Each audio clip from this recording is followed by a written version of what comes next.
This is the V11 hot water controller.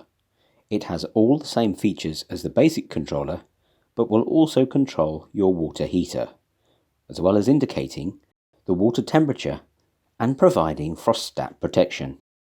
To wire your hot water controller, connect the brown controller wire to the red pump wire, then the blue controller wire to the black pump wire. Next, connect the black wires together and the red wires together, but do not connect them to the battery. Now fit the ring crimps to the end of the wires and the fuse holder close to the battery end of the red wire.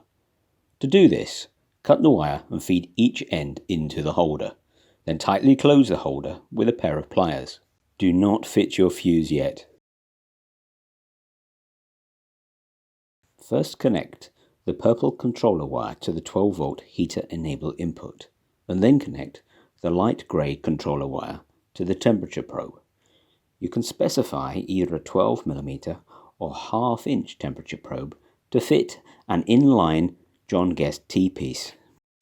Now attach the black ring crimp to the negative battery terminal and the red to the positive. Now fit the 7.5 amp fuse. Remember, the fuses should only be fitted after all connections have been made.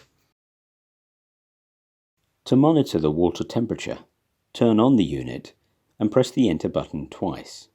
To control whether the heater is on or off while pumping, press and hold both the down and enter buttons, and press enter until HTR is displayed. Then press the up or down button to change between on or off. Press enter again to access the frost protection setting, again using the up or down buttons to switch between on or off. Pressing enter again will display the temperature at which the frost protection turns on. To adjust this value, use the up and down buttons accordingly. For example, to set the heater to come on at 2 degrees centigrade, set the controller to 2. If you set this value too high, your heater may turn on when you do not need it.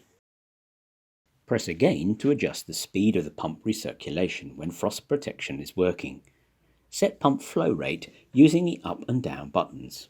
For Webasto heaters, set the flow to 10. Other heaters may require a higher flow. Set the flow to the minimum possible, as faster flow will discharge the battery more quickly. For other settings and controller messages, please see Spring's auto calibration instructions and digital controller messages videos. For more information and products, please see www.springltd.co. Thank you.